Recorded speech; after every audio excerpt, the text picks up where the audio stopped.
Have you ever downloaded a budgeting app thinking it's going to solve all your money problems, only to open it and feel completely lost or annoyed because it's more confusing than helpful? Yeah, me too.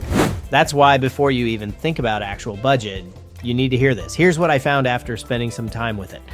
Actual Budget is supposed to help you track your spending, set budgets, and actually save money without stressing. The app looks clean, the categories are easy to use, and it promises a clear view of where your cash is going. Sounds solid, right?